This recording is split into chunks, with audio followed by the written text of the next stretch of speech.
शुभ प्रभात, good morning everyone. मैं संजय सिंह और आप मेरे साथ हैं केमिस्ट्री क्लासेस में।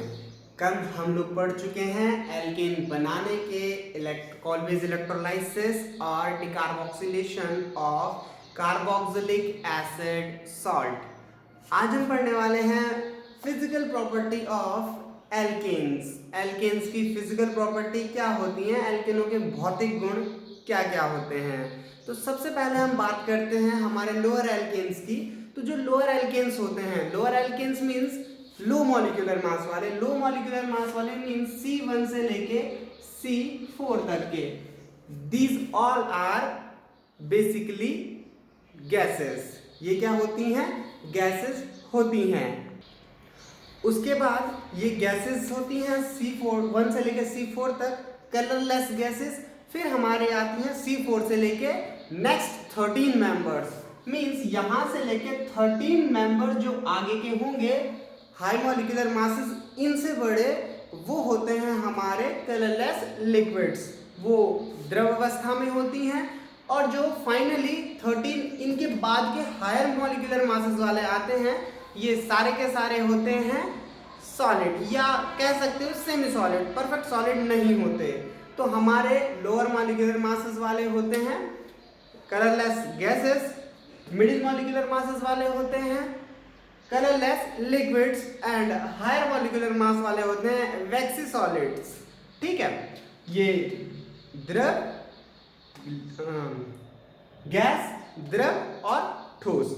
अब हम बात करते हैं कि ये गैसेस क्यों होती हैं, मिडिल लिक्विड्स क्यों होते हैं, और हायर तुम्हारे सॉलिड्स क्यों होते हैं। ठीक है, तो इन पे डिपेंड करने से पहले एक छोटी सी चीज आती है, वैन डर वाल फोर्सेस। वैन डर वाल फोर्सेस हम लोग बात कर रहे थे कि इस पे सबसे पहले फोर्स ऑफ अट्रैक्शन पे डिपेंड करता है। फोर्स ऑफ अट्रैक्शन जिसके बीच में जितना ज्यादा होता है वो सॉलिड होता है। आपको पता है physical state on the basis of intermolecular forces.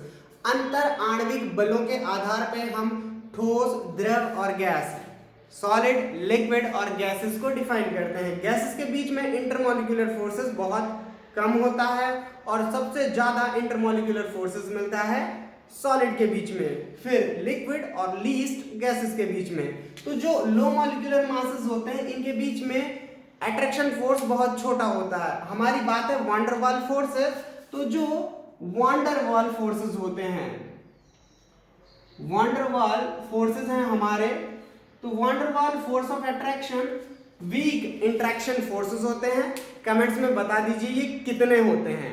ठीक है, फिर हम इससे आगे बात करते हैं कि जो वैन डर वाल फोर्सेस हैं ये इनके बीच बहुत कम लगते हैं, क्योंकि ये मैग्नीट्यूड पे डिपेंड करते हैं, कितना मास है उस पे डिपेंड करते हैं। ये किसी भी पर्टिकुलर एटम पे डिपेंड नहीं करते, नंबर ऑफ एटम पे डिपेंड करते हैं कि किस में कितने एटम हैं। अब यहां से लेके यहां तक वैन डर वाल फोर्सेस हमारे वीक होते हैं। जैसे हम फर्दर हायर मॉलिक्यूलर मासेस में जाते हैं, मास बढ़ने के साथ साथ van der Waals force of attraction increase होता है। Van der Waals force of attraction जैसे जैसे इंक्रीज होता है वैसे वैसे ये गैसेस से लिक्विड्स में जाते हैं। और जैसे ही हम हायर मॉलिक्यूलर मासेस में पहुंचते हैं ये कहां चले जाते हैं, सेमी सॉलिड्स में। That means force of attraction increases and became equal to the solid phase.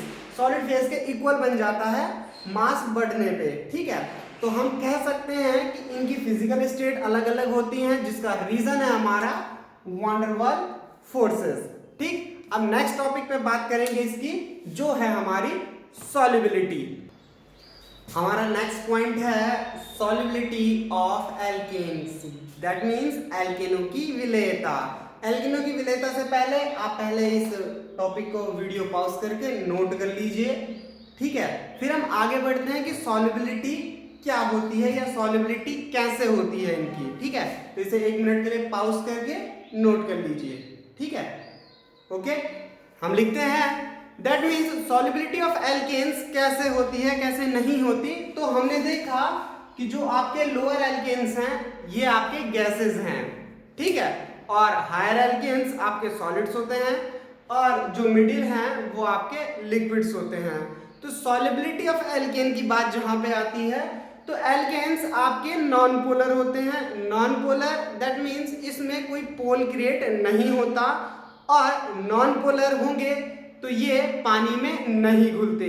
That means water जो है, पानी आपका एक पोलर सॉल्वेंट है। और एक कंडीशन आप पढ़ते हैं लाइक डिसॉल्व लाइक, ठीक है, जो आपका लाइक डिसॉल्व लाइक की कंडीशन होती है कि जो एक जैसी चीजें होती हैं, एक जैसी मतलब जो पोलर होगा वो पोलर में घुलेगा और जो नॉन पोलर होगा वो नॉन पोलर में घुलेगा, ठीक। तो ये आपके नॉन पोलर्स होते हैं, तो ये पानी में तो नहीं घुलते, लेकिन फिर ये किस में घुलेंगे, बेसिकली बेंजीन और ईथर जो होते हैं उनमें आपके जितने भी एल्केन्स होते हैं वो घुल जाते हैं, लेकिन पानी में नहीं घुलते, ठीक है। दैट मीन्स सॉलिबिलिटी जो होती है इनकी वो नॉन पोलर में होती है, पोलर में नहीं। अब मास बढ़ने पे क्या फर्क पड़ता है, तो हमें पता है लिक्विड्स आसानी से घुल जाते हैं।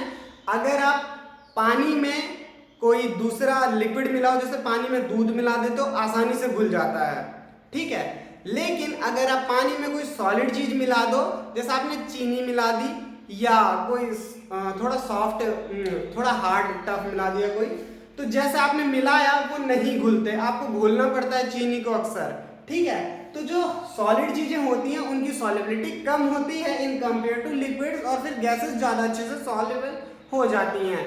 दैट मीन्स सीधा सीधी बात यह है कि इंक्रीजिंग मास, जैसे जैसे आपका मास बढ़ता जाएगा with the increase of mass the solubility of alkanes reduce, ठीक है। जो आपके एल्केन्स होते हैं इनकी सॉलिबिलिटी मास बढ़ने पर घटती है, ठीक है।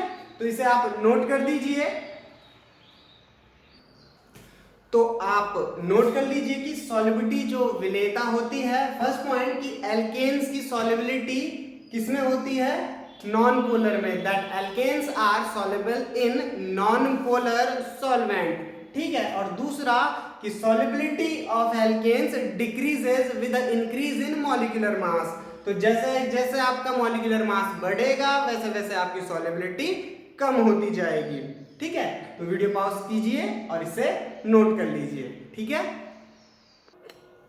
अब हमारी नेक्स्ट प्रॉपर्टी है boiling point and melting points of alkanes. Alkanes जो हमारे हैं इनका बॉइलिंग और मेल्टिंग पॉइंट, दैट मीन्स क्वथनांक और गलनांक की हम बात करने वाले हैं कि इनके क्वथनांक और गलनांक पे क्या फर्क पड़ता है। तो इतना तो आप देख चुके हैं कि लोअर गैसेस हैं, हायर सॉलिड्स हैं, तो मॉलिक्यूलर मास बढ़ने पे आपके क्वथनांक और गलनांक दोनों के दोनों बढ़ने चाहिए। लेकिन अगर आपका मॉलिक्यूलर मास सेम है, दैट मीन्स मॉलिक्यूलर मास बदलना नहीं रहा, लेकिन ये क्या कर रहा है, आइसोमेरिज्म शो कर रहा है, समावयवता दिखा रहा है। तो कैसे फर्क पड़ता है आपका आइसोमेरिज्म या उसके आइसोमर के साथ इसका बॉइलिंग पॉइंट कैसे कम होता है, कैसे ज्यादा होता है। तो हमें पता है जनरली ये आइसोमेरिज्म आपका दिखाता है चेन आइसोमेरिज्म, स्ट्रक्चरल आइसोमेरिज्म, ठीक है। तो स्ट्रक्चरल आइसोमेरिज्म हम इसे पढ़ते हैं, आप देख चुके हैं कि अगर मैं ब्यूटेन को लिखता हूं फॉर एग्जांपल, प्रोपेन की बात, पेंटेन की बात कर लेते हैं, ब्यूटेन छोड़ो, बात करते हैं पेंटेन की। आपके पास 5 कार्बन होते हैं और एक लीनियर चेन में लगे हैं, तो आप इसे एन पेंटेन कहते हैं, एन पेंटेन, ठीक है।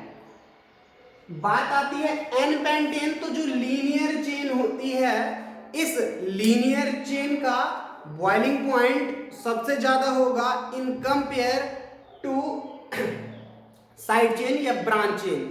ये एन पेंटेन है। दूसरा आपको पता है आइसो और तीसरा आपको पता है नियो, ठीक है। तो आइसो की बात कर लेते हैं, आइसोपेंटेन। तो आइसोपेंटेन दैट मींस 4 कार्बन तो स्ट्रेट एक चेन में होंगे, एक साइड चेन पे होगा, ठीक है। तो उसके बाद अगर एक भी साइड चेन आ गई, साइड चेन आने पे इनका क्या हो जाता है, बॉइलिंग पॉइंट डिक्रीज हो जाता है, बॉइलिंग पॉइंट नॉर्मल इनका कम हो जाता है। और ये आइसो आपका पेंटेन कहलाता है। थर्ड आता है आपका नियोपेंटेन। नियोपेंटेन दैट मीन्स आपकी पूरी की पूरी कंप्लीट टर्शरी क्वाटरनरी, सॉरी, ठीक है। एक कार्बन 4 अदर कार्बन से जुड़ा हुआ है और इसकी सारी वैलेंसी कार्बन पूरी कर रहे हैं, तो ये आपका नियो कंपाउंड है और इस नियो कंपाउंड का बॉइलिंग पॉइंट सबसे कम होता है, ठीक है। तो एन, आइसो और नियो, जैसे जैसे हम आगे बढ़े हमारा बॉइलिंग पॉइंट क्या हुआ, डिक्रीज हुआ।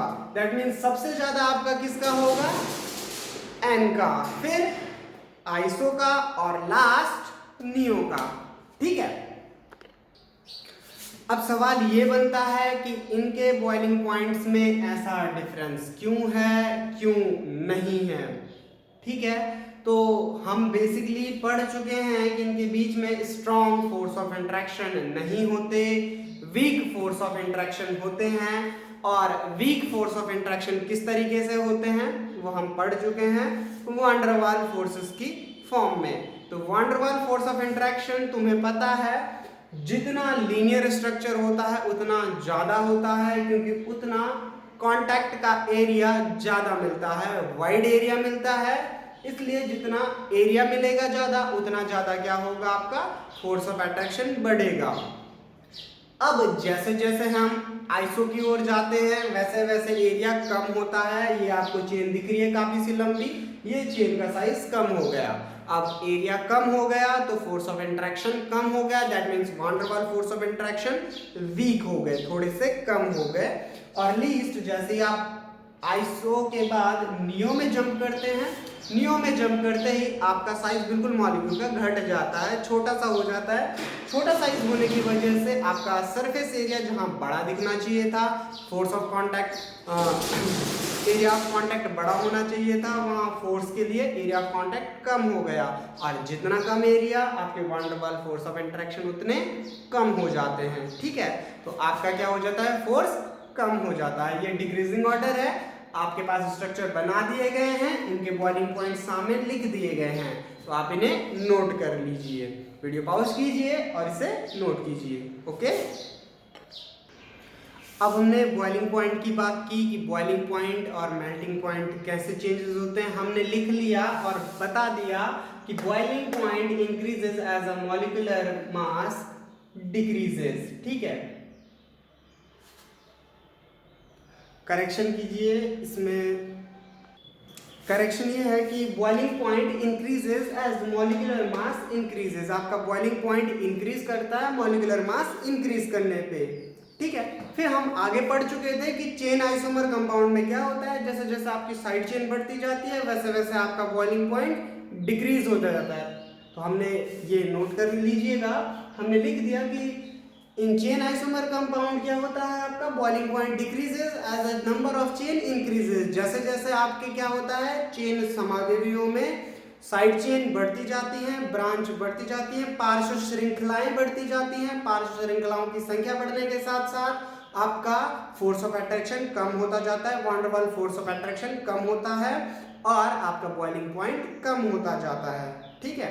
तो ये 2 पॉइंट आप नोट कर लीजिए। फिर हम डिस्कस करते हैं कि कैसे हमारा मेल्टिंग पॉइंट इफेक्ट होता है हमारे एल्केन्स का, ठीक।